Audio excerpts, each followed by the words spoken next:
Alexandra's story is one of transformation and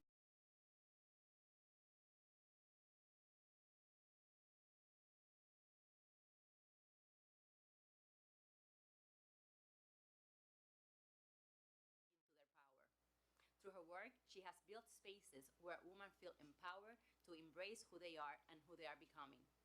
She later expanded that vision through Wings of Empowerment, supporting youth and families and reminding us that when we come together to support families, we strengthen entire communities.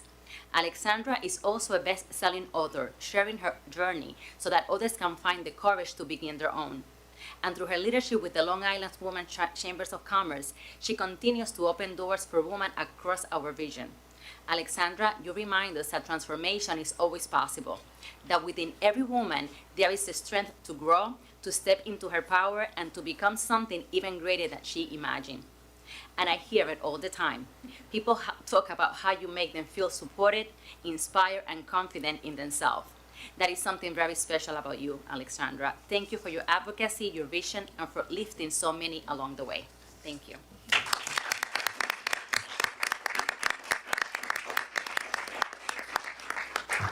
Is Jerry Odom here?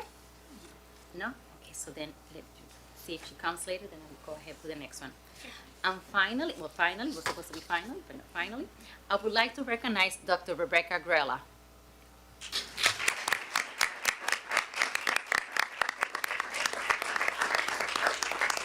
For nearly 25 years, Dr. Grella has dedicated her life to Brentwood. And because of her leadership and inspiration, our students have reached places many only dream of. From the classroom to district leadership, she has always believed in one thing, that our students deserve access to opportunity, innovation, and excellence. And she did not just believe it, she built it. She built a research program that has taken our students to national recognition. She opened doors to the White House Science Fair. She helped shape national STEM policy as an Albert Einstein Distinguished Educator Fellow.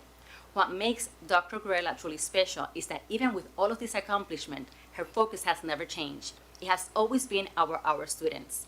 Whether she's working with teachers to start robotic programs, Lego academies and competitions, leading environmental restoration projects, or creating initiatives like Project Grow and Campus Fresh, she's giving both teachers and students the tools to not only learn about the future, but to help shape it. Dr. Grella, you are not only shaping minds, you are shaping the future. Because of you, our students are not just learning about the world, they are learning how to change it. And for those who know Dr. Grella, as we all call her Becky, you know she's full of energy. She's always taking pictures. Those selfies go a long way. Capturing every moment and truly celebrating life. That joy and passion is something she brings to her work and to everyone around her. We are incredibly grateful for you, Becky.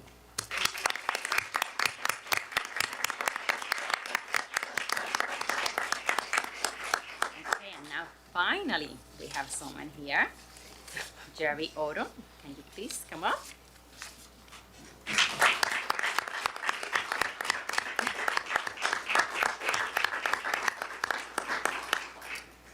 For more than 2 decades, Jerry has been a strong and consistent advocate in Brentwood, making sure that parents feel heard, students are supported, and families feel connected to our schools. As a proud mother of 5 Brentwood graduates, her connection to this district runs deep. She understands our community because she lived that journey herself.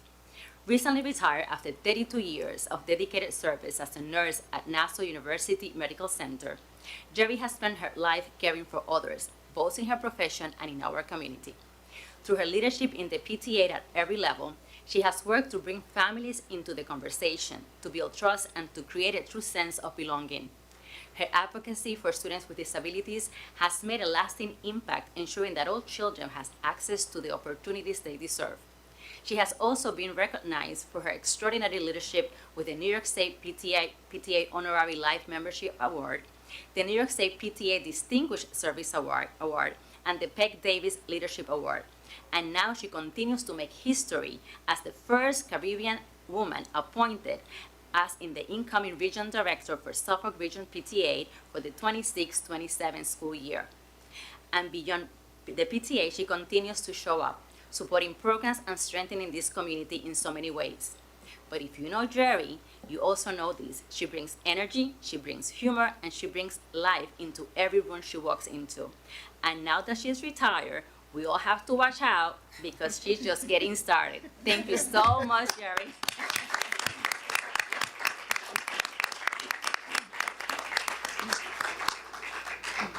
Also equally important to note that Jerry is the second individual from Brentwood to be the Suffolk Region PTA Director and the first of Caribbean ancestry. So congratulations, Jerry.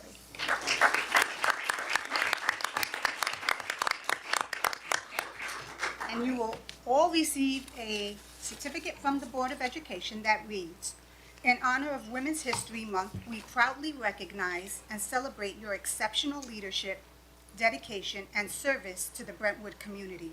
Your contributions exemplify the strength and dedication that define trailblazing women in history. With deep appreciation and respect, we commend you for your invaluable service and leadership. With gratitude, the Brentwood Board of Education."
No, Matt goes first. Okay.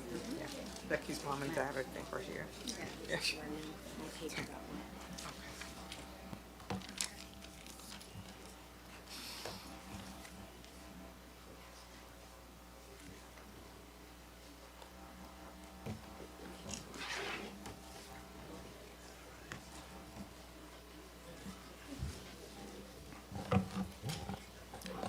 Okay. And we will continue with this evening's budget workshop. And next up is Instructional Education Secondary, presented by Matthew Gangler, Assistant Superintendent of Secondary Education.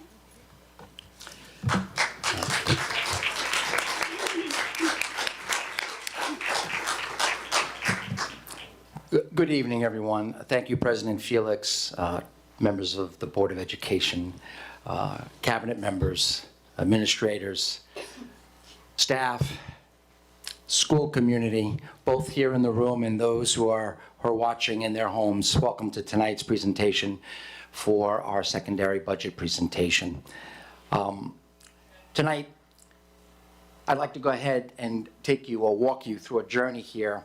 Our agenda will be to explore graduation plus And I know you see the K there, that's K for kindergarten, but I want to make sure that you see that because it's an extension of the work that we're doing when we talk about graduation. Plus, we also have the plus in action. I'm hopefully going to be able to share with you in all the places that our framework and our strategic plan is alive and well. We'll talk briefly about some projected staffing needs, and then I'd like to share with you in closing that Brentwood is on the grow.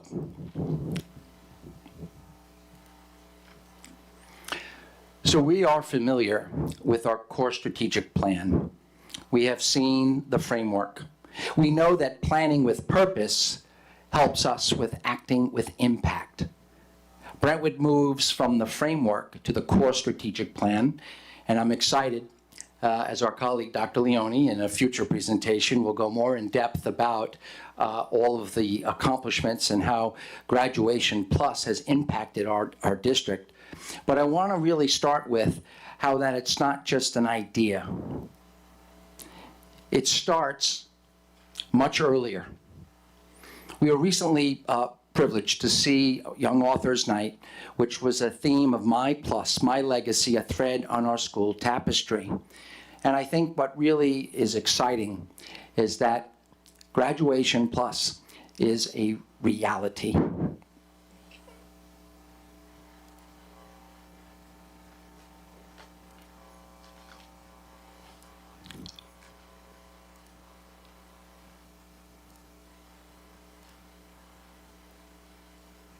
Patience.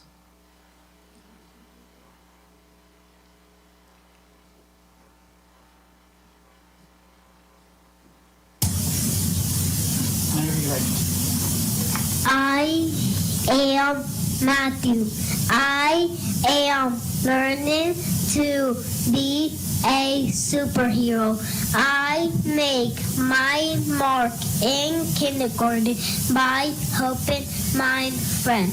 I will be a police officer in Brentwood.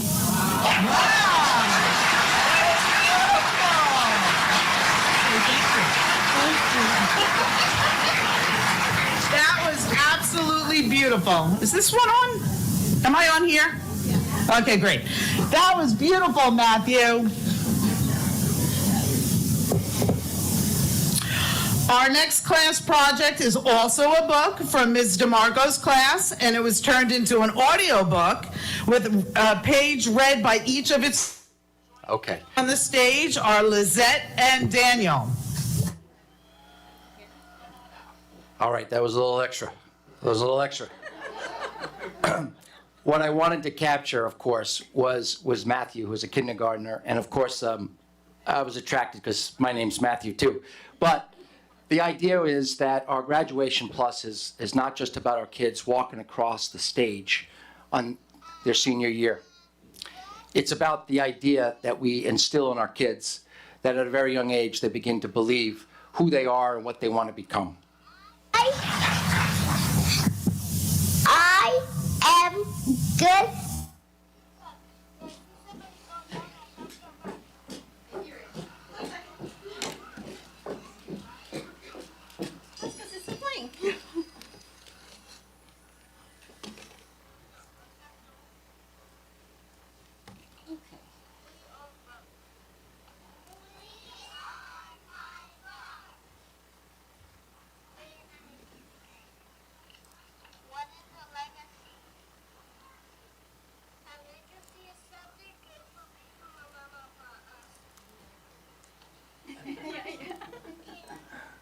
Okay.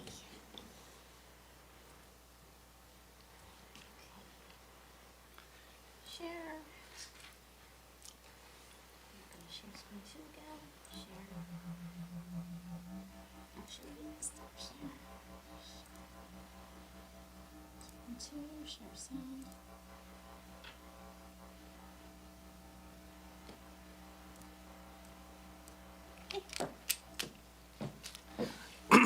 All right, we're back. But just, a lesson. certainly not everything goes as planned. And I think one of the things that I love about Brentwood is we embrace the challenge and we continue. We get up and we do it again. So thank you, Candace, for your assistance.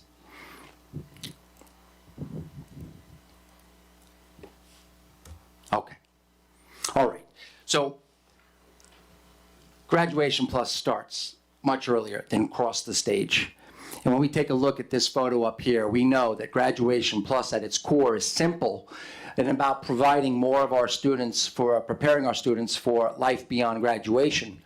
But really, when we begin to look at it, it's the operations, it's the revamping of systems, it's the collaboration and the efforts to coordinate and to execute the plan. That's what requires so many essential people to make Graduation Plus a reality. So this year, we're very excited because as we get ready for our seniors, we've had to make an adjustment. We're hoping to have an 8x10 diploma, which is slightly larger, and there's a reason for that. That's to celebrate and to capture our students' success as they earn multiple seals of accomplishment, whether that be the seal of biliteracy or the civic seal of readiness, their CTE endorsements. We are getting ready to present our students with a visible sign of their accomplishments and the reality of Graduation Plus. Now, as we consider this, part of the planning has really helped us focus on building a blueprint. And what we realize, as far as I'm concerned with the secondary, that starts at the middle school. So with our middle school blueprint, we've got several or 8 areas that we're focusing on to ensure that we are all headed in the right direction. We want to ensure that we have academic programming and instructional expectations that are aligned. We want to make sure that our student identification, our intervention and progress monitoring are able to capture data to help us make informed decisions. We want our students to be well connected, have a sense of belonging, and feel that Graduation Plus is for each one of them. And we want to make sure that our behavioral expectations and our restorative practices are being deployed throughout all 4 middle schools to ensure that we are aligned. Additionally, we continue to focus on attendance systems and parent communications. We also know the importance of our college career and our Graduation Plus foundations. We're making sure that the data that we cull can be used, again, for important decision-making and collaboration. And of course, we are most grateful for this Board of Education and the opportunities that you provide for professional learning and professional development. One of the challenges in our middle schools will be how we meet the New York State Education Department middle level mandate. Part of that is that each of our middle school students must complete 1.75 units of career and technical education, CTE, between grades 5 and 8. The required CTE content areas include agriculture, business, family consumer science, technology, health sciences, and computer science. Currently, we are offering these units. We have it in our introduction to business, career skills, our grade 8 technology, our home and careers, and our grade 7 technology. What we are doing now is we're developing tools in eSchool that will help track and monitor our CTE. We're ensuring that all our students will have access to these valuable courses. We want to ensure that our teachers are appropriately certified. We're exploring possibilities of CTE theme modules that might be embedded in some of the work that we're already doing. And of course, we already have living evidence of where our middle school experiences are connecting to our high school CTE. We often have our buses take our middle school students to see the programs and the great work that's happening at the high school to continue this great work. We also see it in math. And as we know from last week, we were privileged to know that we've got some great things happening. One of them, of course, is we're very excited to celebrate the increase that we have in the number of our students attending the Long Island Math Fair. We also know that we have our district-wide Math Academy tournament, as well as our computer science hackathon for both the middle school and the freshman campus. But when we take a deeper dive and we look at some of the results as evidenced through our grade 3 through 8 testing, we're very proud to see that we are experiencing growth of about plus 3 percentage points with our students in mathematics. Our participation is also increasing. Why does this matter? Well, our increased student participation is also reducing our opt-outs. Also, with the addition of math staff, we're providing interventionists, MTSS, as well as other teachers that are making the difference. We also are using digital tools like the IXL and our eMath. And again, we are providing increased professional development. What we know and what matters is that we're making math exciting for our students, and they're telling us, we love math. Another important component is improving our curriculum guidance. Here is an example of some of our flowcharts that help us identify where our students are in their grade levels and matching them appropriately with the course requirement and the place that met for them to meet rigor and success. But it doesn't stop just with the math. The idea of all of this is to make sure that we find the places where our content areas meet the real world. And so when we look at business, we are very proud that this year our high school DECA team was successful in the state competition. And, well, in this case, we're going to try and get this to work. Let's hear it from them.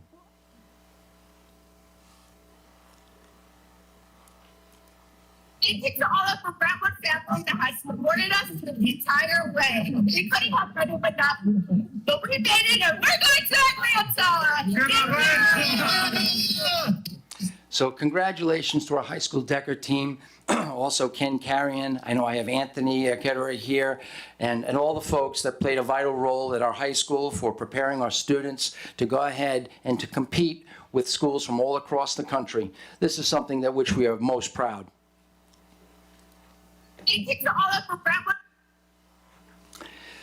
Another area that we're looking for success is in ELA and social studies. Our English language arts growth for our assessments in ELA grades 3 through 8 experienced a 7.6 percentage point increase. We also there increased our participation. And again, why does this matter? We're increasing our participation and we're reducing our opt-outs. This is because of the hard work of our teachers and the belief of our families and our students that yes, they can. We also want to thank the work and the impact of our elementary teachers who are working so hard with the science of reading that's making a difference. And we also know, again, that because of the impact of additional staff with our AIS, our MTSS, this is all contributing to improving our student performance. And once again, we have the opportunity for our teachers to receive professional development, which makes a difference.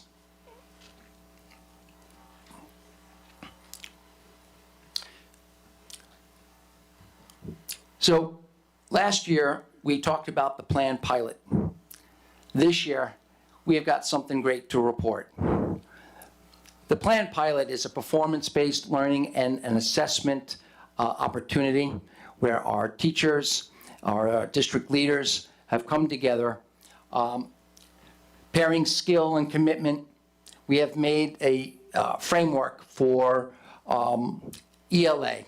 These combined efforts are reflected in our students' growing success on aligned state assessments. Through the ongoing partnership facilitated by Ms. Mary Taby, Assistant Coordinator of ELA and Social Studies, the state has recognized Brentwood's work as a model for districts across New York State.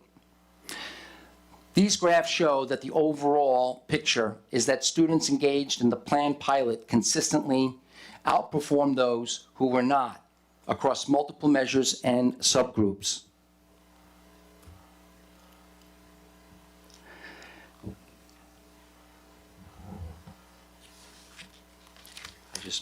My text is very small. Our special education students in the planned pilot showed large gains, with the percentage scoring 65 and higher increased 28%. When we examined those enrolled in the program versus those not enrolled in the program, planned pilot students were far more likely to score above 55, with 33% scoring 65 or higher compared to 11% of non-participants. And this is where we really see some impact. Our English language learners, 31% participated in the planned pilot, and these students generated 58% of all passing scores, and that percentage of L's scoring 65 or higher rose from 8.9% to 18.2%. Because of this success,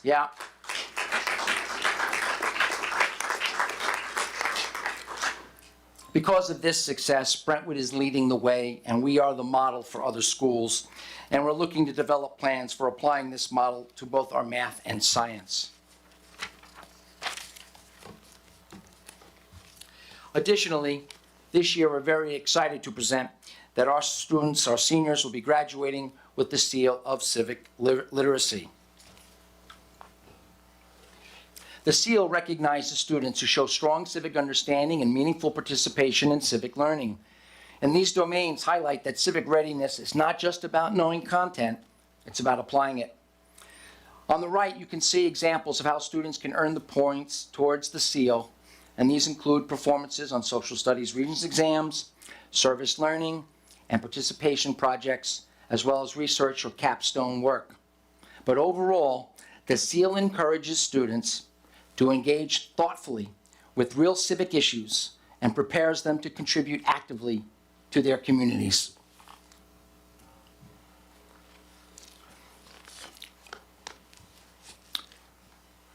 We also see our Graduation Plus thriving in science and technology.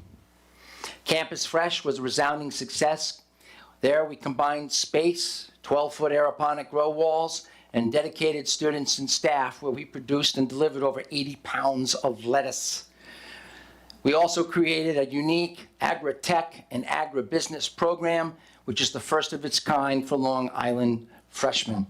And of course, I would be remiss, and this is in all seriousness, we'd like to thank the educator, Mr. Grow. Yes, that's his name, Mr. Grow, leading the way. We also know that we're leading the way when it comes to our performing and fine arts. This year, we're very proud, and we're in the midst of presenting our middle school musical, which is The Addams Family. This will be the second year where all 4 middle schools will have their students perform on stage and hone their skills. And why, do you ask? Well, that's to get them ready so they can perform on the big stage up at our high school. And so this year we were extremely excited about our drama, Memoirs from Brighton Beach, as well as the musical Mamma Mia. And that's not all. We also have our Spanish-speaking students also performing in conjunction with El Teatro for El Principito. And so we're very grateful that these opportunities are showing our kids that what they're learning in the class, they can now apply after school and perhaps maybe one day on the big screen. So our work continues. We also acknowledge that this year we opened up our new podcasting class. We're very, very excited, too, that our radio station has undergone renovation and upgrades, and a strong partnership with Long Island University, where we're exchanging equipment and getting ourselves ready to go on air. And also, we saw last week how proud we are that we introduced our very first mariachi band in 2026 under the direction of Miss Amy Yamagishi. And once again, we are grateful for the opportunity to provide professional development as she goes out and gets trained, and to learn and to bring back whatever she needs to learn to continue the success with our mariachi band. As also previously noted, our students produce work that no longer is just in the 4 walls of Brentwood. It really expands all the way from Long Island, even up to our state capital. But I'm very, very pleased to announce today that we are the very proud recipients of the Community of Excellence in Visual Arts Award. I was just informed this morning that this was an honor bestowed upon us. We are one of only 26 schools in the school districts in the state of New York to be awarded this prestigious award. So we're very, very proud of the accomplishment. So congratulations to all of our teachers and our folks working in our visual arts. So thank you.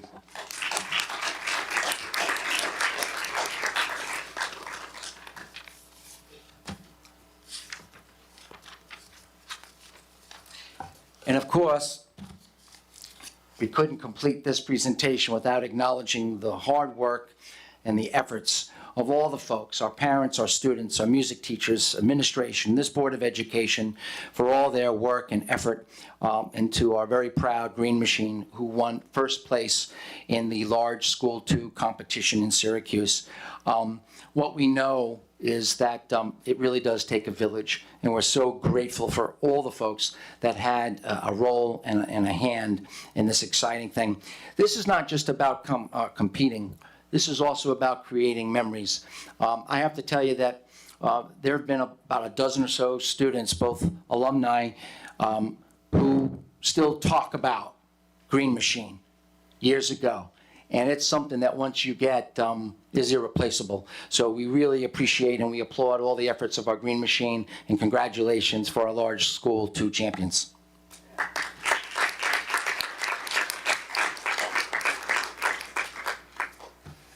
So the next segment is to see how Graduation Plus and our framework and our core strategic plan is impacting the work and guidance.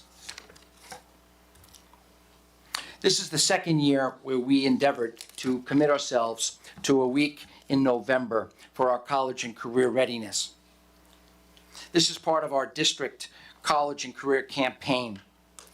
One of the things that was done a little bit differently this year is we extended the platform to our elementary students so that we would have vertical alignment, and for students to explore where do they see themselves. And one of the activities for the elementary schools was the kids to draw a picture and to actually see who they want to become. This program, Naviance, is filled with a number of important tools. One of the focuses this year has been the career interest profiler within the Naviance platform.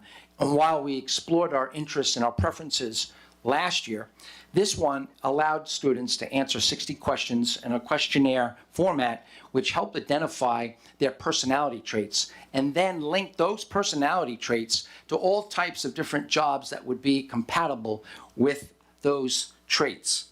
So we have now data that we're building for our students. We're using it to shape our college and career plans. We are also adjusting the courses that we're offering for secondary level. And each one of these is helping each one of our students develop a customized plan for success.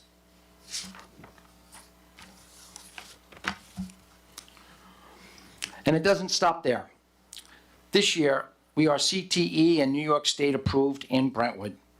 We are happy to report that currently with our Business Institute, our CTE Information Systems pathway is proud to boast 543 students enrolled in the program, where we have 33 students with program concentration. And in our Culinary Academy, our pathway there has 88 students with a pathway program concentration of 4 students. As we continue to grow, we will also, through the Business Institute, be offering management and entrepreneurship pathway coming in the fall of 2026. We currently have student employment and work-based learning, where we have 107 students participating in student work experiences, 35 students participating in Suffolk DOL youth employment programs, and we are on our way with new pathway development. Right now, we're working on agribusiness and personal training and assisting. And as Brentwood continues to grow opportunities, the sky is the limit. And we will be exploring new pathways in the future, perhaps with our EMT and our fire departments, or maybe even in the skies with aviation.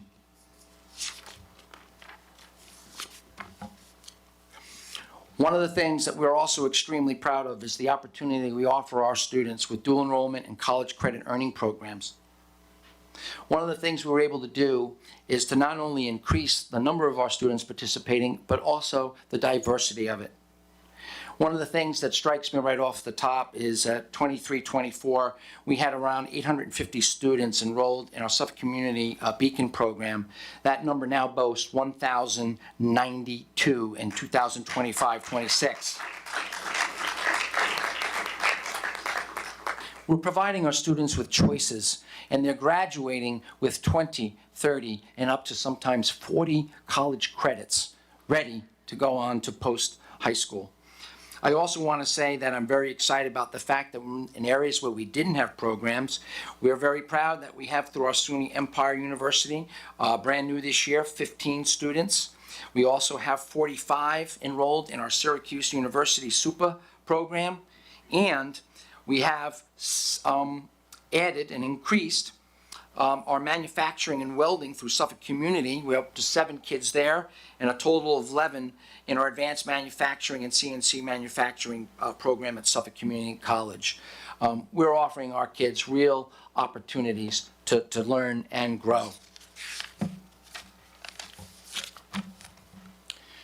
Additionally, we offer our students certifications, industry partnerships, and high school alternatives. Again, what you'll quickly notice from 23-24 to where we are now is the jumps that we're making in the enrollment. Our kids are taking advantage of what we're offering. There are 2 programs that I'm going to talk about a little bit later. One is the Pathways Beyond the Bell in LiUNA. But again, I want you to see that where we didn't have programs in 23-24, we are enrolling and successfully training our kids in personal training. We also have our students who have engaged in lifeguarding. We now have kids who are being sought after and recruited to be employed in the pools in our county beaches here right on Long Island. So the reason why you don't see any numbers currently in the 25-26 is because those kids haven't finished the program yet. So they're going to be working and finishing that program, and I'll have an update for you for that. But again, these combined classes have students with over 168 certifications pending outcomes in June 2026. And so we're very proud and very excited about that. Our Plus is also living with our college nights and our college trade school and career fair. I had the opportunity to visit this, and I think, Brandon, you were with me. We ended up encountering a table with a woman who runs a auto repair in Queens, and we barely got to say hello when she said, "Listen, I love Brentwood. Your kids are hungry, they're motivated. I'm so happy you invited me. Keep asking me to come back because we see your kids as the future." And so, Brandon, we both had that moment, and it was nice because it was unsolicited. They just keep asking me back. And so it begins to fulfill the narrative, folks, a different narrative. Brentwood is leading the way. Also, part of our college night and graduation plus is we help our kids and our families with their FAFSA forms. We also offer customized application support. And even tonight, we're offering a program at the high school for our juniors. So we are really a place that never sleeps. With regards to some of our brand new district initiatives, these are brand new. I had the opportunity to visit our LiUNA program, which is a cooperative endeavor between Local 66 and Hoagland. And we have about 16 students who are actively participating in this program. We launched it right in December. And the pictures that you're seeing up there is the donated mobile supply facility. And inside, you'll see that the students were talking to me. And one of the things that was really remarkable is that the program focuses on each week of having a student become a foreman so that they get the real opportunity to be a leader. And so right here I'm being shared with the first task, which was they had customized the shelving inside the unit so it could prepare for the new tools. So right away, they were already on the ground, working with their equipment and preparing their future workspace as they should. These kids are in the first year of a 2-year program, and when they graduate, they will have an opportunity and a job waiting for them with benefits and more opportunity through Local 66 to increase their own education.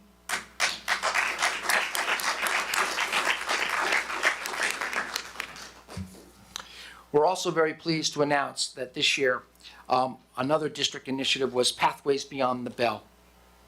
This was a program that provides wraparound supports. These were for some of our kids who perhaps needed a little more. We set up a program where they have counseling with daily check-ins as well as group sessions. They are receiving academic tutoring, credit recovery. They have monitoring their attendance. They're also, with the family engagement, the families all had to come in and speak and be part of a presentation because we wanted them to be all in. This was it's a temporary program. It's about getting our kids the jump start that they need to return in 11th grade so they can graduate on time, find their purpose, find their plan, and find success. This works on a Monday, Wednesday, Tuesday, Thursday program where the kids alternate their content area. And then what you'll see in that picture is that Friday was the very first day that they introduced art. So they're also getting an opportunity to get an art elective. And within this structure, we're also engaging to bring in guest speakers, people from the community, and soon provide them a field trip. So this is really something we're very excited about, and there aren't a lot of programs like this on Long Island, and again, an example of Brentwood leading the way.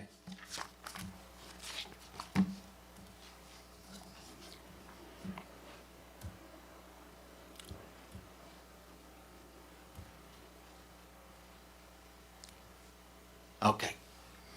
All right. This year, we're very excited to announce that we have launched our first stage of esports.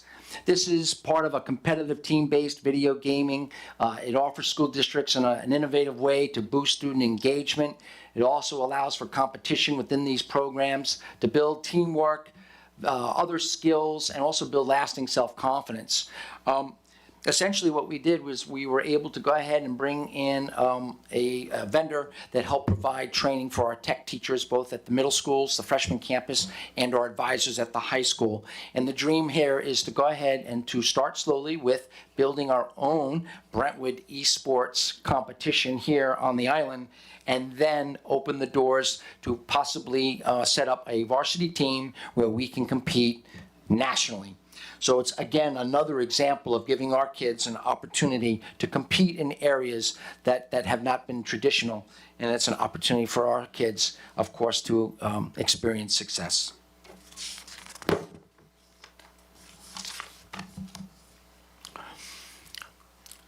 One of the things that we're also most proud is this year we're excited to celebrate a Day of Girls Empowerment. We were able to bring together our Girls Inc., where we had esteemed guest speakers, accomplished women, authors, people with government and law experience, as well as, right, Wanda, we had 2 beauty queens who also shared their personal stories with our girls. And the way that this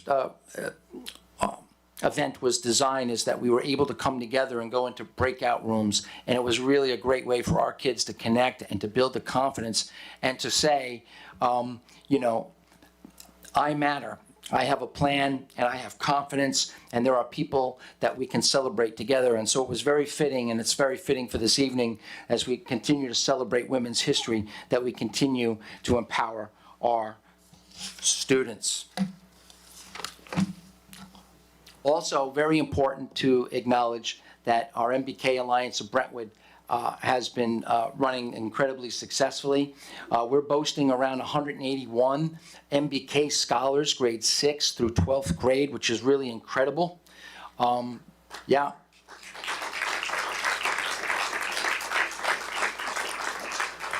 Currently, they have a calendar scheduled with some 27 community-wide engagements just for this school year. This includes community outreach, peer-to-peer mentoring, as well as home visits. And of course, you can spot these youngsters a mile away. We got a chance to see them during the parade, and of course, they're impeccably dressed. One of the things I think too that's really important is that in August of '25, our Brentwood MBK program was certified by the Obama Foundation as a program of excellence. We are one of the first and only MBK programs in Suffolk County with this status. One of our next steps will be applying for a model community by the Obama Foundation, to which there are only 5 of those community of excellence in the United States. So we are on track for excellence. So congratulations to our MBK, and under the direction of Nick Scott and his staff, congratulations.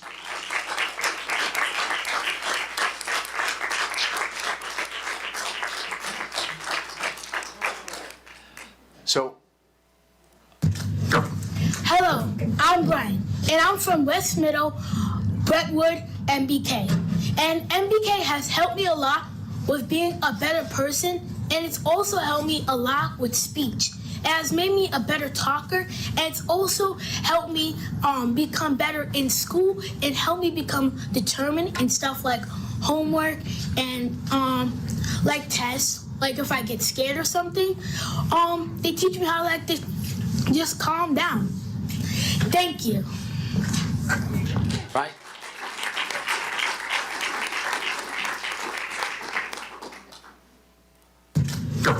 Hello. All right. So, one of the things I also wanted to make sure that I took an opportunity is really to give a shout out to our athletics program under the direction of Stephen Davis, but also all the folks involved with Syntax and the folks that are contributing with our presentation from our production office that helps put out really a world-class presentation of our athletes. Our scholars right now are being presented on social media, equal to Division I sports programs for colleges and universities. And it's our way of connecting what our kids are doing, how they're doing, giving the schedule, connecting with the parents, connecting with the community. And so it's a great opportunity for all of us to share on what's going on in Brentwood and the wonderful traditions that we have with all the sports teams, as well as all of the new things that are ongoing in athletics. So shout out to our sports and Stephen Davis and our Plus with our student athlete community. So thank you. This next slide represents our graduation rate. So our graduation rate is 83%. I wanted to make sure that everyone had an opportunity, and I wanted to present some information here from 2024 to 2025. One of the things that was just really amazing and something that I am most proud of, in 2024, we distributed 1,157 diplomas. In 2025, we presented 1,372 diplomas, which is just really outstanding. When you look at the grid, you can also see that we've had significant gains in other diplomas. Our local diplomas have increased from 39 to 94. Our Regents diplomas have increased from 779 to 951. And all of this speaks to the hard work, dedication of our teachers, our staff, our administration, and certainly our Board of Education and our cabinet members, and the hard work that's going in. And again, if you talk to any one of our board members, you begin to hear a message, and that is, keep pushing, keep going, keep doing, keep rising.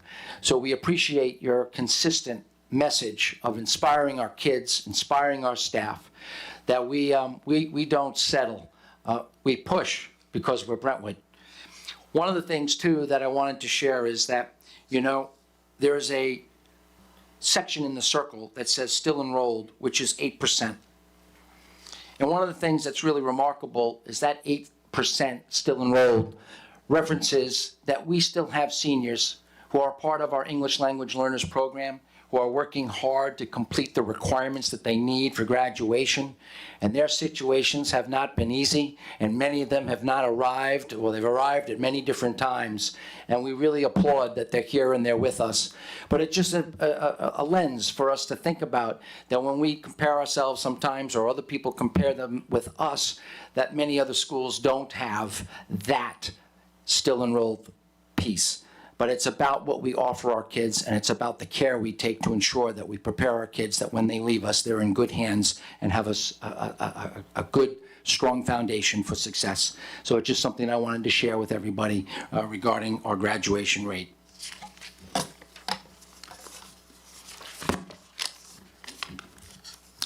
So here is some projected enrollment. In our middle schools, in general, we have some differences from 25 to 26, and these are not hard and fast. As we know, with projections, they can change. But what we do see is a number of slight decreases at our middle school level. We see an increase in our freshman campus of approximately 41, and we do see at our high school potentially a reduction of anywhere from about 128 students. These numbers are being used carefully for us to evaluate our next moves as we get ready to consider important adjustments with our staffing that we'll talk about next.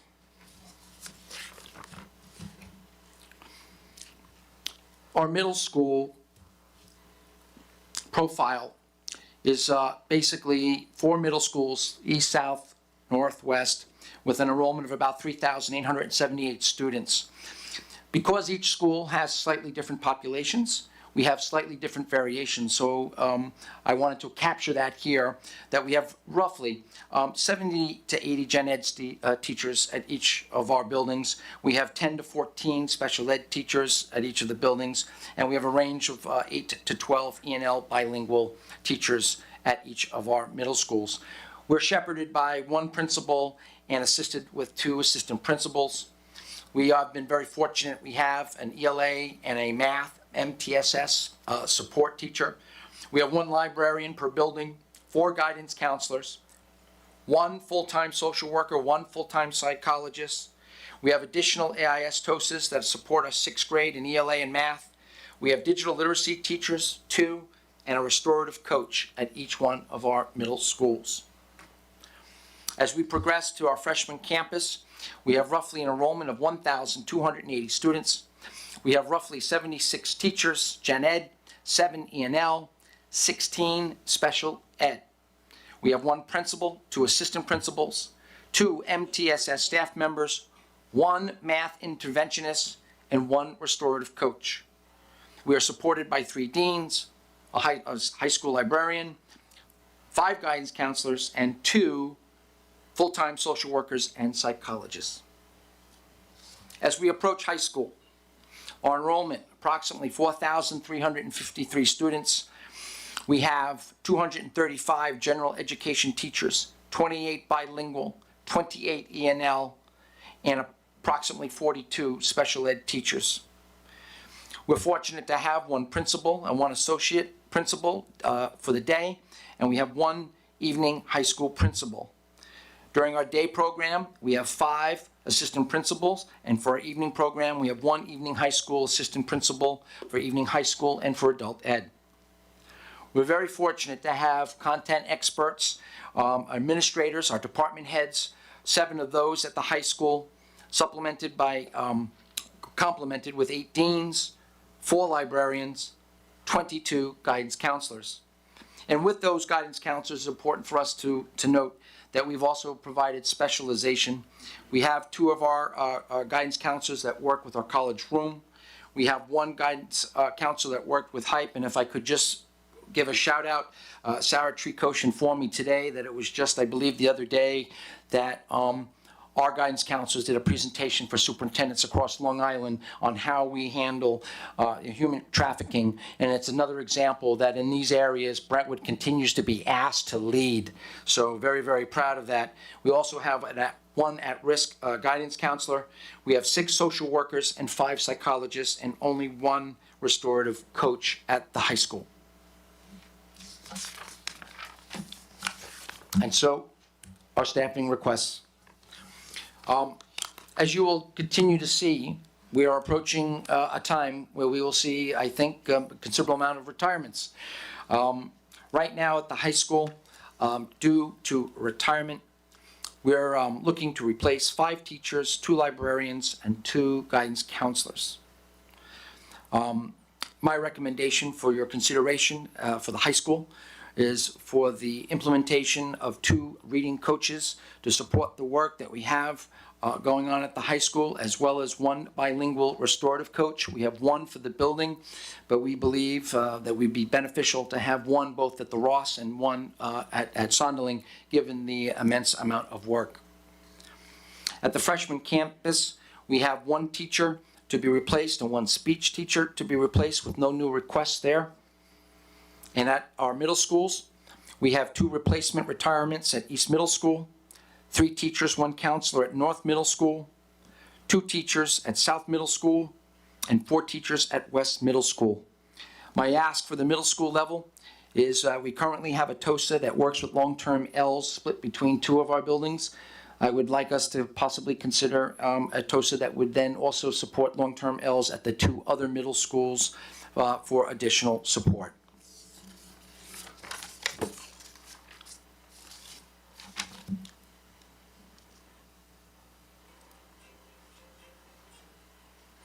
Now, with all of this work, this is for the school year.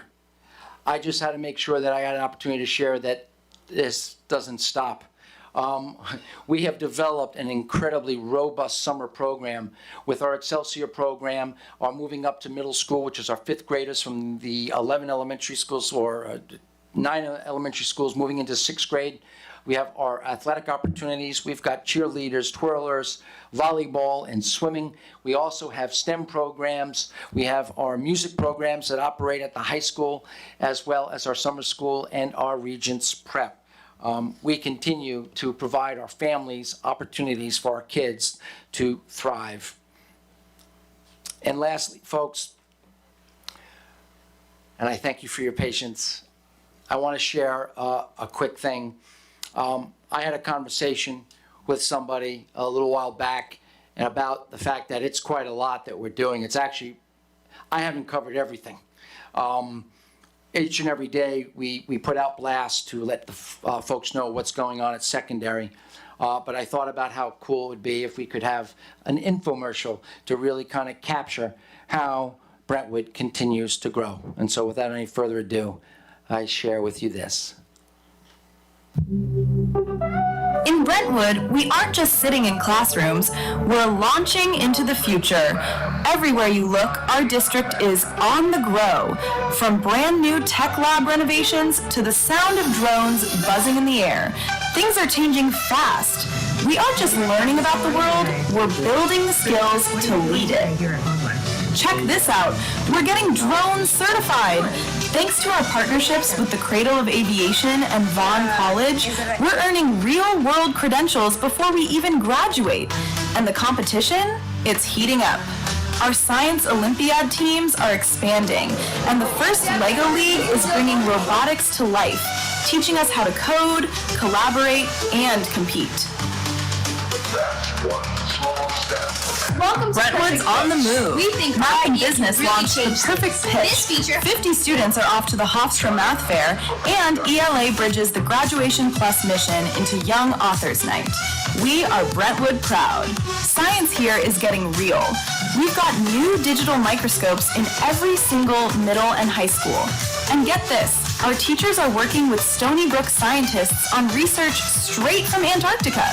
But it's not just about the lab. We're thinking about our careers right now. Our workforce partnership with Haugland is opening doors, and you can see the results. Brentwood students are walking straight into great jobs and exciting futures. Ever heard of Campus Fresh? We just launched our brand new agriculture CTE pathway, connecting us back to the earth while learning the business of farming. And for the gamers, Esports has officially launched at the middle school and campus levels. It's more than just gaming. It's strategy, teamwork, and tech. Even our teachers are staying ahead of the curve with professional development in biology and earth science that feels like it's from the next century. So, whether we're in the sky with drones, in the lab with Stony Brook, or on the field with Campus Fresh, one thing is clear. We are ready. We are Brentwood, and we are on the grow.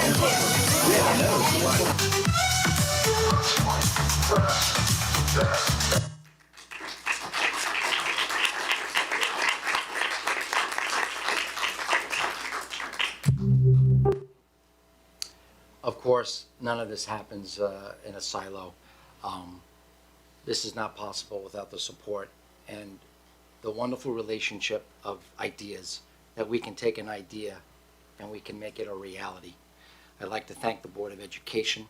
I'd like to thank the secondary folks, my colleagues, administrators, district leaders, our support staff, and of course, all the incredible work by our teachers that make it happen every single day. This is not just a single journey of one. This is a village, and I am just really, really proud. And just as a last note, as we were marching in the St. Patrick's Day parade, it was special, and it was a symbol of that feeling that you know you're doing something great because the people were there waiting, and they were there. And it's a great opportunity to be in Brentwood at this time because we got more to do. So thank you, everybody.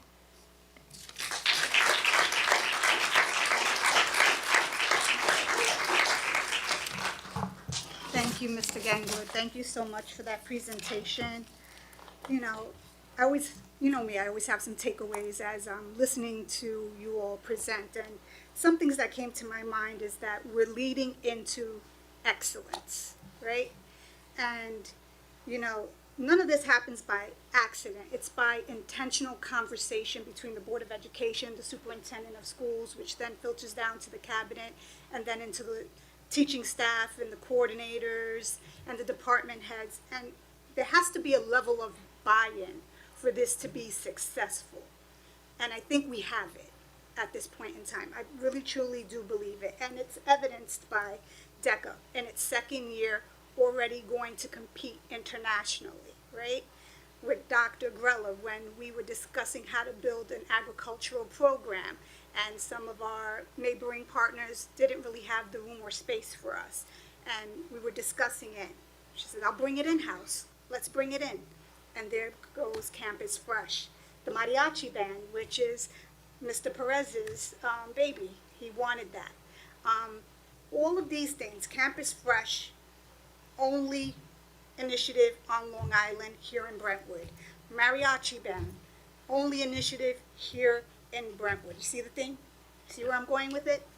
And we have so much to be proud of. I know some, listen, there's no one can say that there's not room to grow. We know that. And I think that is what is happening here, right? We sit back, we analyze, we assess, and we figure out where the holes are and how to plug them. This is going to be an evolution, a constant evolution, right? We take what we need and we leave what we don't. And I just think that, you know, it's just a testament that Brentwood is paving the way and setting the standard. And I think that's a message that here we should leave with, and at home be confident that your kids are being considered at every step of the process. It's not an initiative. Yes, a board member may have an idea. Wanda may have an idea. You may have an idea. Some of those ideas don't always fit into our district. But when they do, boy, they really do. And our kids are thriving. They're actually thriving. They're happy. I know many of us are in the buildings, and I can't tell you how many students come up to us and thank us. It's the most humbling thing that can happen. When they say thank you for doing this, or how much they love to come to school. Or I know some of our kids even say, boy, I wish we had that when we were going to Brentwood. I would have loved to go to school. I would have went to school more. I would have paid attention more. I mean, what else can we say about it? So thank you for doing what you're doing. Thank you for considering our suggestions, including us also in the process. It really is humbling when we see these numbers and knowing that the things that we're doing are making an impact and a difference.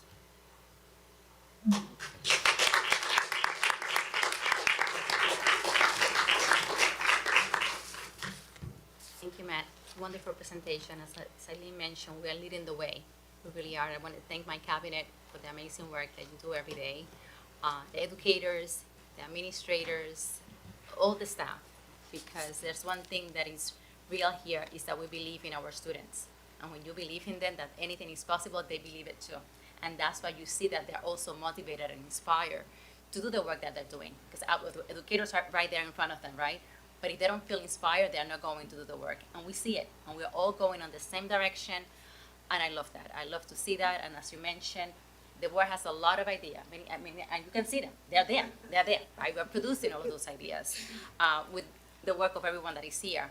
And we will continue to work hard for the board. We will continue to work hard for our students because they deserve it. And I believe that a few years ago, when I first started 3 years ago, I said our students deserve the best because they are the best and they are taught by the best. And you can actually see that now too. When you see all the wonderful programs that we have here now, and they believe, like I said, in our students and the work that we do. And we're not afraid. I think when you're excited, and I had this conversation once with Matt, I said, I think when you're engaging parents and students and families, if you're excited, it's contagious. It's contagious if you're excited about what you're doing, about what you're speaking about. If it's contagious. It's just like a smile. That's contagious, right?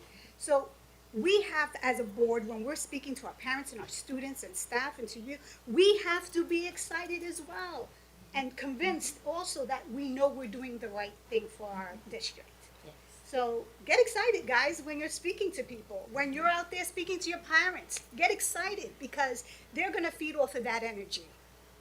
And if you're convincing them that you know you're making the right decision for their children, what else can they say? What else could they ask for? Just want to say one thing. Not too long ago, Ms. Felix says to me, we want to have this agriculture program here, right? And we wanted to go to different farms and all that. We couldn't do it, so we brought the farm here, right? Now she wants, and the whole board, talking about an aeronautics program, a CTE pathway, which we're going to get eventually. It's coming to happen because first we have to finish one. We have to apply to the next one because we have 2 online, right? We are bringing drones. So we're almost there, Ms. Felix, okay? So the drones are coming first and then the aeronautics, okay? But it's coming, it will be here. But So our students will have that It's just too. the conversation, right? Dream big. We tell our kids all Yes. the time to dream big. So why wouldn't we as a board dream big? Yes, Right? Brendan brought in the suggestion of esports. yes. It's on the board. Ms. Harmon spoke about 6th grade music It is and right there. performing arts. It's on the board. It all starts with a conversation. Yes. The ICT classes that you actually brought, Julianne and also Maria. And we have Rhonda's going to speak about that as well. So, There's yes. so many initiatives. Mr. Ferry with the wrestling and expanding and bringing in the girls wrestling. All of it is a conversation, Yes. and then things happen. And our kids benefit from that, We can see it, right? Can actually crystallize itself. So absolutely. thank you again, Matt. Wonderful presentation. Thank you.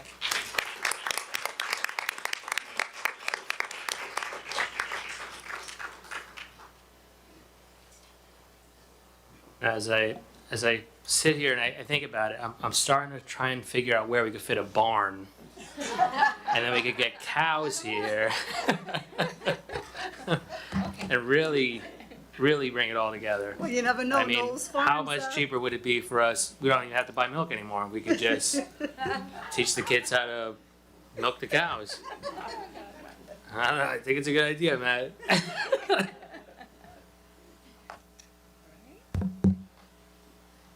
When you're ready, yeah. Next, Okay. yes, yes. Okay. All right. Good evening, everyone. Thank you for being here tonight or joining us from home.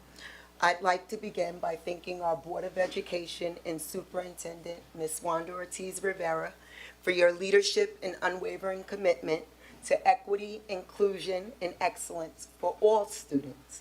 Your continued support of special services has and continues to help us to remove barriers and expand opportunities for students with disabilities across our district. I also extend my appreciation to our entire district team, cabinet, our administrators, principals, teachers, related service providers, nurses, teacher assistants, and aides. All support staff, including our clericals. From instructional teams to operations, every role contributes to the success of our students. Your dedication and collaboration truly makes this work possible. Special thanks to our community partners, especially SEPTA, PTA, parents, and families. Your trust and partnership are essential to the work that we do each day. This evening, I'm honored to present the proposed Special Services Budget for the 2026-27 school year, Investing in Inclusive Excellence, resources that move diverse learners to graduation. This budget reflects our shared commitment to ensuring every student is supported, empowered, and prepared for success in school and beyond. Tonight, I'm also proud to introduce our Special Services Leadership Team, a dedicated group of professionals who bring expertise, integrity, and an unwavering commitment to students and families. I am truly honored to lead such an amazing group of individuals. Supporting this work, we have April Sinise, Coordinator of Special Services Secondary, Caitlin Dittmeyer, Coordinator of Special Services Elementary, Sean Coffin, Coordinator of Health, Psychology, and Social Work, Dr. Karen Gross, Special Education Transition Coordinator, 3 fantastic assistant coordinators, Jessica Castoro, Denise Farrow, and Elizabeth Sheehan. Susan Averso, Medical Director, Helene D'Agostino, Administrative Nurse Practitioner, Bridget Neves, Department Head of Speech and Hearing, and Ingrid Citron, Department Head of Special Education. Together, this leadership team ensures strong systems, responsive support, and high-quality services. Our core commitment is simple. Every student with a disability deserves high-quality, inclusive instruction that removes barriers and provides access and prepares students for life beyond graduation. We deliver on this commitment through 3 closely aligned pillars: inclusive instruction, barrier removal access, and transition readiness. Together, these pillars ensure our students are supported today and fully equipped for meaningful success after graduation. Our budget is strategically aligned to drive impact, focusing on 3 key priorities: equity and inclusion. Resources are aligned to district priorities and Board of Education goals to ensure equitable access for all students. Instruction and services investments prioritize staffing and supports that directly impact student learning. Compliance and outcomes. We meet all legal and New York State Education Department requirements while maintaining strong accountability. Overall, this plan balances equity, instructional excellence, and responsible stewardship. This is a clear snapshot of our special services staffing model and how we strategically deploy staff to meet students' needs. We have a total of 615 staff members combined. On the left are our special education teachers, our largest investment, delivering specially designed instruction across all levels. In the center are related service professionals providing essential, specially designed instruction, clinical, and therapeutic supports. On the right are our teacher assistants and teacher aides, ensuring daily individualized assistance with strong clerical and administrative oversight. Together, this integrated structure strengthens instruction and ensures compliance and delivers consistent support for students with disabilities across all settings. More than 2/3 of our workforce is made up of teachers and teacher assistants and teacher aides. That's approximately 67%, underscoring our commitment to high-quality instruction and individualized support. Related service providers, administrators, and clerical staff surround this core, creating a balanced, sustainable model.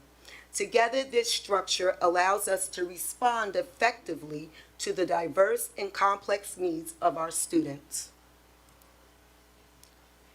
We must be both intentional and responsive. 17% of our students are classified for special education services, representing over 3,000 students district-wide. At the same time, almost half of our students are English language learners, and more than 93% are economically disadvantaged. These factors increase the complexity of students' needs and reinforce these factors' importance of inclusive practices, culturally responsive instruction, and coordinated support. Understanding these demographics ensure our programs, staffing, and budget decisions are aligned to the realities of our students and families. The number of students with disabilities served has increased by just over 9%, reflecting steady growth across the district. In-district services continue to rise, reinforcing our commitment to building internal capacity and keeping students in their home schools whenever appropriate. At the same time, we see an increase in our out-of-district placements, highlighting the growing complexity of students' needs. This number would be far greater. Many students are being waitlisted due to the limited availability of space in our out-of-district programs. Preschool enrollment has declined due to a need for improved child find activities, leading to early identification. 504 plans have more than doubled, an indicator of targeted supports and accommodations without special education classification. These trends inform our staffing, programming, and budget decisions as we plan responsibly for continued growth and student-centered services. Over the past 3 years, our overall meeting volume has increased significantly. CSE and CPSE meetings alone have risen by nearly 20%, from 5,240 meetings to 6,261. Each meeting represents the educational plan for one student and requires at least 4 staff members for a minimum of 30 minutes, with many meetings lasting much longer. This growth reflects increasingly complex students' needs seen through program reviews, referrals, intakes, medical diagnoses, and evaluations. Taken together, this data underscores our team's commitment to timely and thoughtful special education planning. Let's take a look at our accomplishments over the past year. Thank you to the Board of Education, Superintendent, Cabinet, and our Special Services team, administrators, and teachers for making this work possible. Our MTSS framework is producing strong and measurable results. In 1 year, new CSE referrals decreased from 233 to 107, a 54% reduction. This reflects the impact. Thank you. This reflects the impact of early targeted interventions within general education, allowing students to receive support sooner. As a result, fewer students require special education evaluations, strengthening outcomes, and enabling our teams to focus their expertise where it is needed most. One of our strongest early intervention success stories is at East Kindergarten Center. Thank you to our Department Head of Speech and Hearing, Bridget Nieves, Principal Minerva Feliciano, and our speech and general education teachers for making this possible. We implemented a proactive classroom-embedded speech and language support model, providing support before special education referral is initiated. The results are clear. During 2023-24, East K's baseline was 30 referrals. During 2024-25, 28 referrals, a 7% decrease. This year, just 7 referrals, a 75% decrease from last year, and an 86% reduction from the baseline. This demonstrates the power of early, targeted support within general education.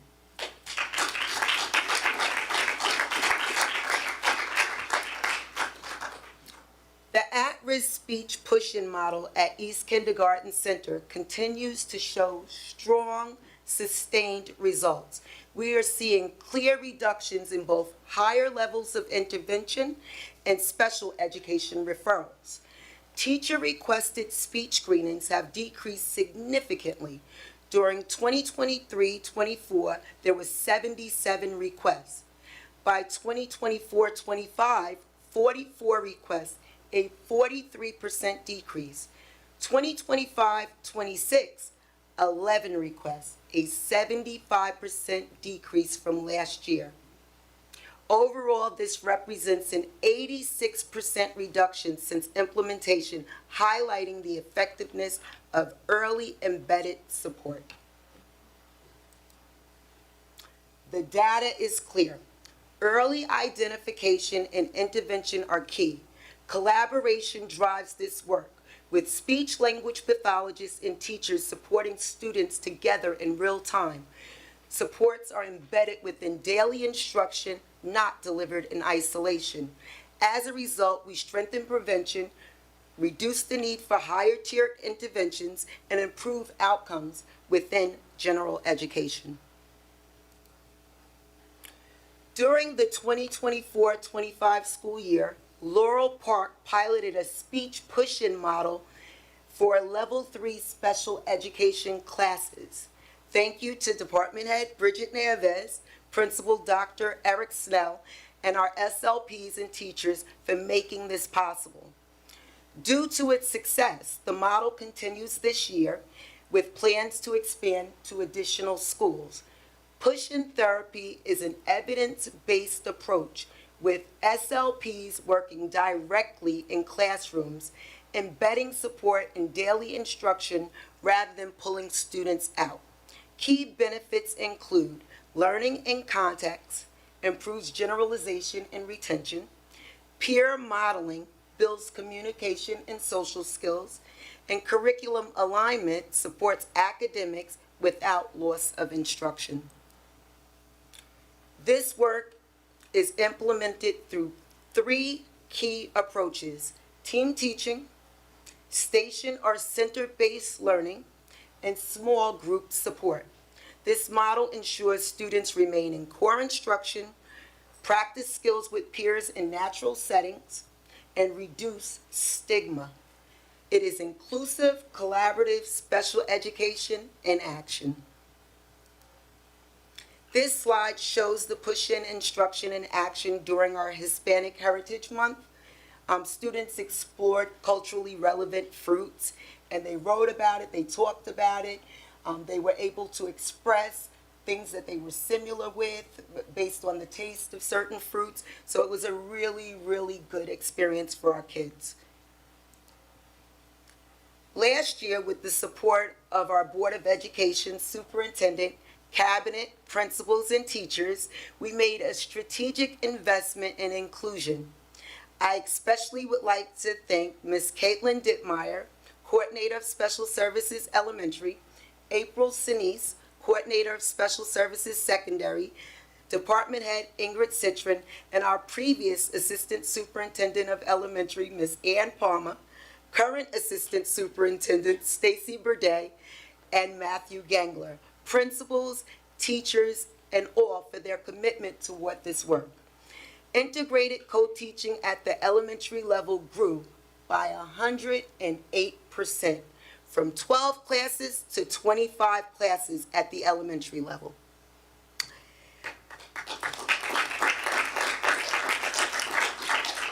At the secondary level, we doubled integrated co-teaching offerings in grades 6 and 10 and expanded consultant teacher services in grades 9 and 10. These inclusive learning environments ensure students have access to grade level curriculum alongside their general education peers. To support this growth, we provide targeted professional development to teachers and support staff. We also expanded our autism-focused classrooms, increasing from 7 to 11 classes in grades K through 5 with enhanced staffing ratios. We went from an 811 to an 813 due to the lack of availability in our out-of-district programs. Tailored classroom ratios were also strengthened across K through 12, ensuring classroom teachers and students received appropriate support. We significantly strengthened behavioral supports, increasing licensed BCBA staffing by 250% to provide consultation and direct support to students and teachers. I'd like to give a shout out to Sean Coffin and our PPS staff.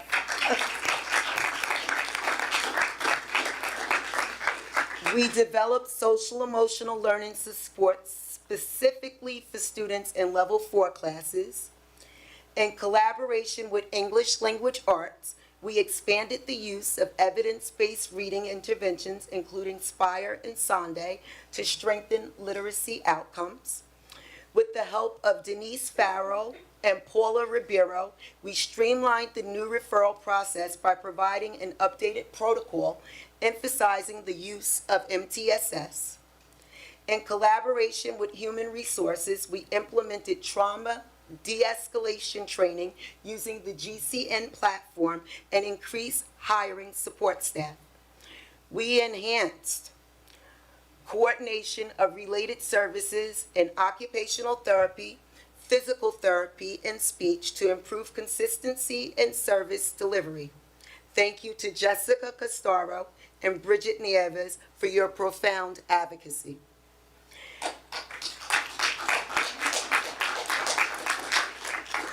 At the preschool level, we expanded special education programming by 2 classrooms. Special thanks to Assistant Coordinator Elizabeth Sheehan and Principal Minerva Feliciano. We invested in classroom safety supports to promote secure, supportive learning environments. I'd like to thank Ms. Wanda Ortiz and Stacy O'Connor and the Board of Education for that. We increased CSC capacity by increasing a position for IEP support members. Thank you again to the Superintendent and Board of Education. And we increased time in resource room and decreased the number of days for pullout at the elementary level. Finally, we introduced a new American Sign Language course at the freshman campus, expanding access and helping more students meet the LOC graduation requirement. I'd like to thank the Department Head of World Language, Carla Ribeiro, Principal Latori, and April Sinise, Coordinator of Special Services Secondary for that.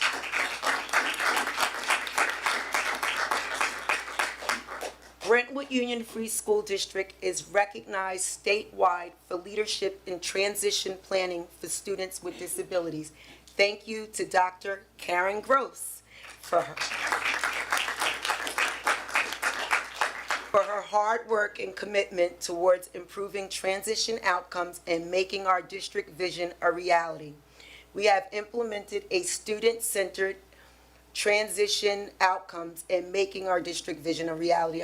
We have implemented a student-centered approach from preschool through grade 12. Junior achievement partnerships build early financial literacy, workplace, and skills and career exploration. The secondary employment. The teacher assistant apprenticeship pathway opens workforce opportunities while strengthening our staffing pipeline. Together, these efforts equip students with disabilities for college, career, and active community life. This slide showcases students actively engaged in junior achievement, the Blue Umbrella program from our CEO WOW tour, and the Blue Umbrella teaches diverse classes that build self-direction, how to build confidence, and real-world skills for life after graduation. This slide highlights our teacher assistant apprenticeship, a first in New York State initiative. In partnership with the New York State Department of Labor and New York State Education Hub, we are building a model to support districts statewide. In 1 year, 2 pre-apprentices completed the program and now are employed as elementary teacher assistants.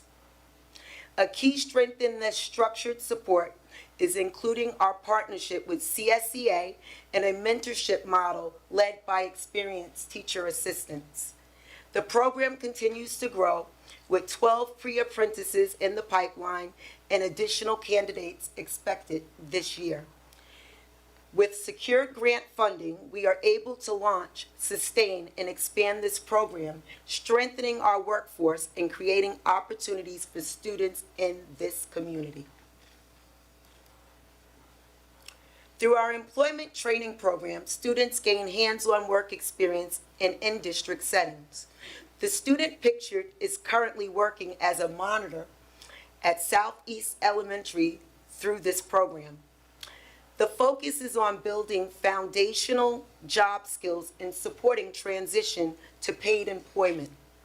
For students pursuing an alternative credential, our high school equivalency preparation program, developed with Long Island Educational Opportunity Center and SUNY Farmingdale, provides a structured, supportive pathway with early outcomes already showing impact. Additionally, our agency partnerships connect students to apprenticeships and supported employment, including collaborations with Free and New York State Mental Health Services. Together, these pathways ensure students graduate with the skills, credentials, and experiences needed for meaningful employment and independence. This slide highlights students' participation in the employment training program. The student on the left is at our Career Couture, a professional clothing boutique that teaches interview skills, professional presentation, and confidence, helping students connect training to real employment and post-secondary success. The student on the right is a student that attended our ETP program to become a driver assistant. He recently graduated from our program. We are currently awaiting final approval, but we're implementing a school satellite mental health clinic over at the freshman campus, and that clinic will run from 2:30 to, I believe, 7 at the freshman center. So I think that the program is a good move for the district and helping improve access to mental health services for our students. This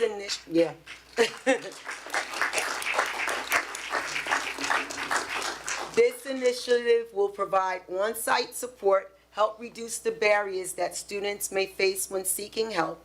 By integrating these services with existing school resources, we can create more supportive environment for our students with mental health needs. And this program will also offer KSAC services for students with drug addiction, or it also will offer evaluations for students in need of a psychiatric evaluation. So I think it's a good step for us. Here are some key areas where continued growth and investment are needed. Workforce expansion in key related service areas, particularly occupational therapy and physical therapy. As you know, we just started hiring our own staff, so we would like to continue moving in that direction. More staff is needed. When we depend on the agencies, it's inconsistent services for our kids. It's very hard to maintain services when you're working with agencies. People quit, and then our kids are out of services. So we really do better when we hire our own staff. We also have a challenge. I don't know if we could do anything about it, but we have unfunded mandates where we are responsible to service students up to their 22nd birthday with no additional state funding. And we are also responsible for special education services for students attending charter schools. So those are things that, we're working on. And that's why I think that we need to improve our efforts with OPWDD to get kids connected, because they only stay in many cases because those connections aren't happening. A growing need for tiered supports in occupational therapy, and that's for MTSS. An increased diagnosis of ADHD, autism spectrum disorder, and developmental delays, rising out-of-district costs and limited availability of placement options, new OPWDD requirements without corresponding resources, additional staffing is needed to meet those mandates, growing incidence of complex trauma among students, increased investment in professional development. We would like to this summer offer a 6-week training academy to our staff, paid, and I'd like to, it wouldn't cost the district anything. I would use grant funding for that. Increased investment in MTSS structures at the UPK site. I believe that that would help us with our child find responsibilities. Additional clerical support needed to address county mandates. In the past, we had time to process the IEPs for our preschoolers. Now we cannot even include the IEPs to the preschool portal until they're processed. So we can't add the students to the preschool portal until the IEPs are finalized. So we only have 2 clericals that are processing, so we do need help in that area. And we need help with our CPSC registration efforts, staff to support the increased number of CPSC and CSC and 504 meetings. As you know, there's a 20% increase in those meetings. Proactive action in these areas is essential to maintain compliance and improve service quality and meet evolving student and family needs. Let's take a look at our key special education budget areas and the drivers behind the increases and decreases. Series 2030 includes our special education administration and clericals.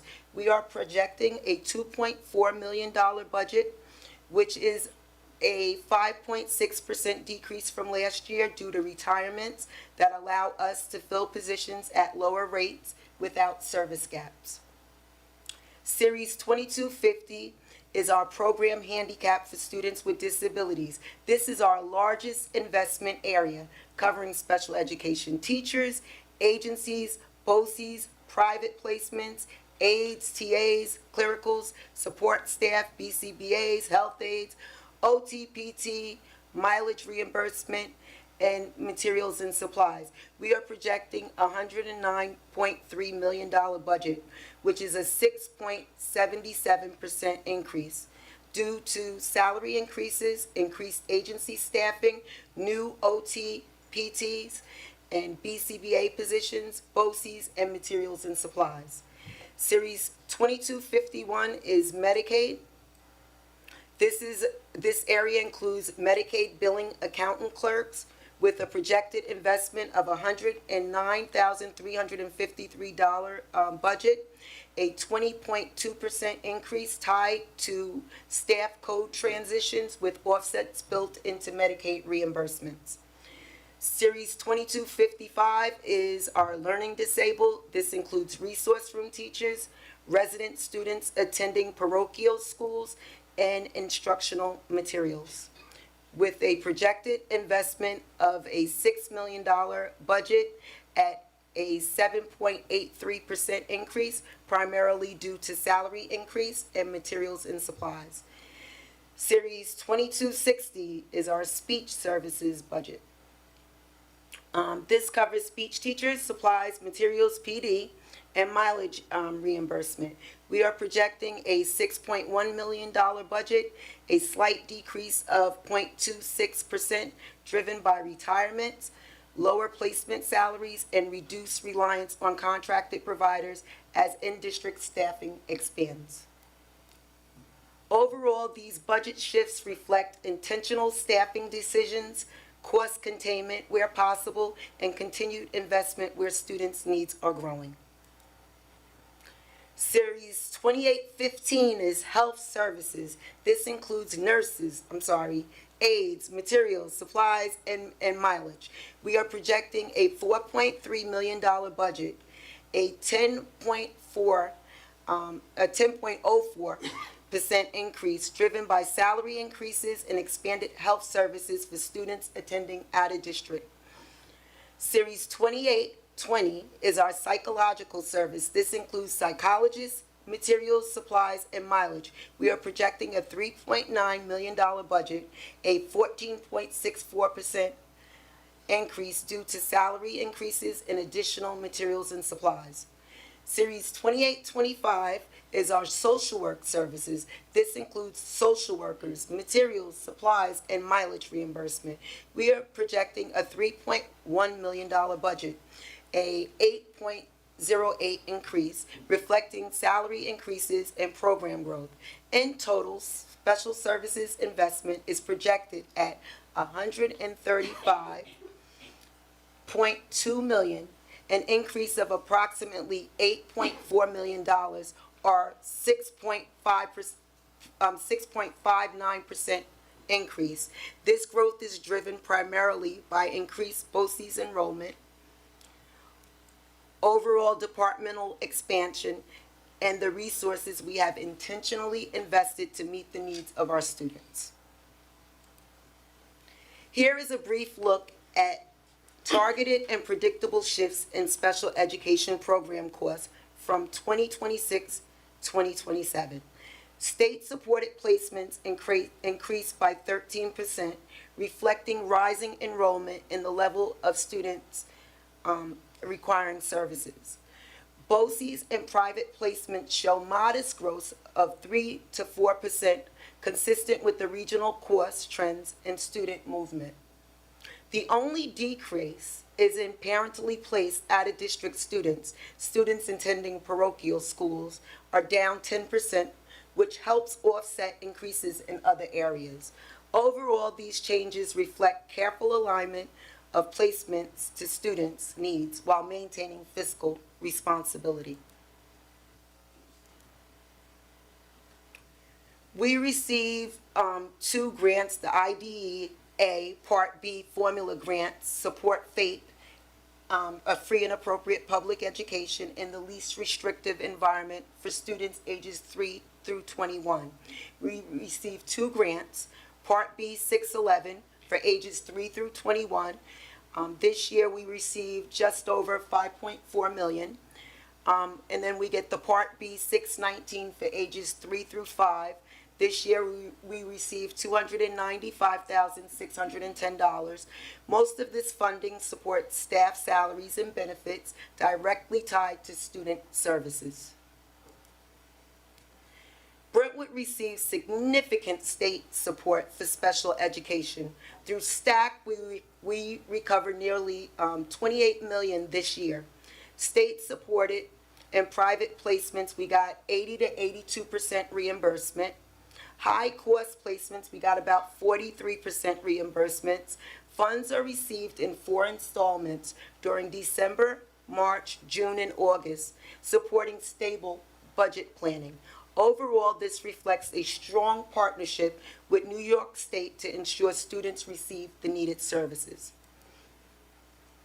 Special education reimbursement supports the district's current budget. These funds reflect prior year eligible costs and include CPSE aid, preschool aid, STAC, and Medicaid reimbursement. They are deposited into the general fund budget. While not earmarked, they offset overall expenses, help stabilize the budget, and absorb rising costs and reduce the tax levy pressure. Ultimately, they allow us to sustain mandated services and reinvest programs for all students. Next steps.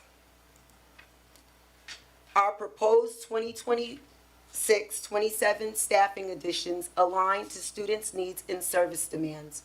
We need 1 social worker to strengthen elementary social emotional supports.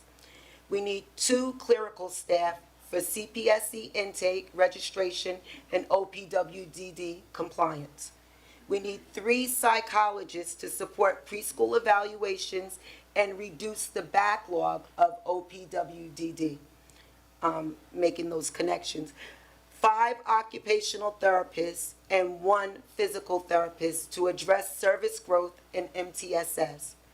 10 special education teachers for the secondary level to expand ICT and support secondary programs. 9 speech teachers to support at-risk students, preschool MTSS, and caseload needs.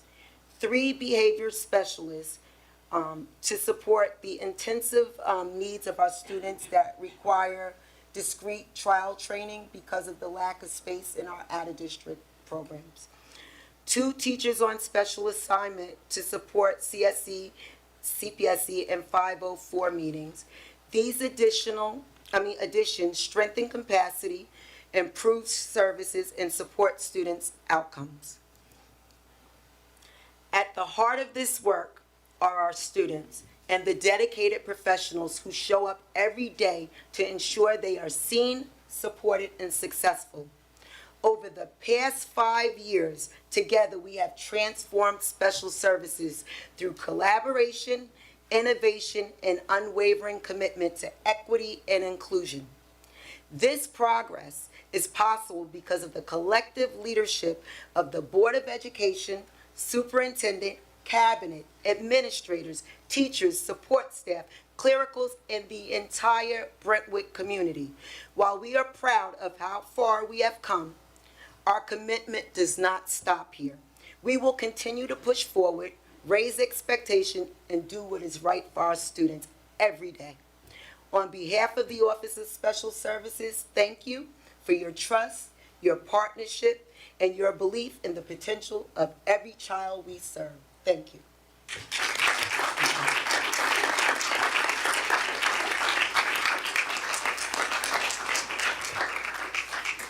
Thank you, Rhonda, for that intentional presentation. It was telling, it was informative, and, you know, it goes back to that intentional planning and that targeted support, and the data is showing and proving the work that's being done within special services. So thank you to you, thank you to your leadership team, to the teachers, to the support staff. We know that it couldn't be done without any of them. You know, it almost makes us believe that we might have found the secret sauce, you know, and I think we're there with some inclusion, additions. I think we've got a good recipe here. I'm extremely proud. Thank you. Yes. Anything from the board, Wanda? I was just going to say that, Rhonda. I think it was a remarkable presentation. And Thank you. we watched it a few times, you know, Rhonda. We all did, right? We all did. It is amazing. I am just so proud of the work and the commitment for inclusion and equity for our students. When we first began to write the core strategic plan, we said whatever we do has to be good for all students, and we have to find a way to make sure that they feel included, and we see it. Yeah. We see it in so many of our programs, right? The Lego Academy, it was competition. That was amazing also. They were there too. You know, it's just really incredible of the work that we're doing with special services and the students. And I always say that special services is like a district within a district, right? You have 615 staff members, right? And one group of people that I always want to thank, and I never have the opportunity, is your clerical staff. Yes. Because with them, I don't know. Yes. We have a well-oiled machine over there. But thank you again. Thank you for your commitment. Thank you to your staff. They're always available. They're always thinking about what else can we do, and always with our students in mind. And you believe in our kids, right? That they can actually do anything they set their mind to, and we see it. We see it. So thank you, and thank you to the board for really believing, because this is an investment, as you can see. The number of staff that we have added, the ICT classes, I am so proud of the ICT classes that we have, and there's more work to do, right? Yes. Because there's nothing that is perfect yet. Yes. Yet, right? That's the word, yet. But thank you. No, thank you again, Rhonda, for this work and for leading such an amazing staff. Thank you.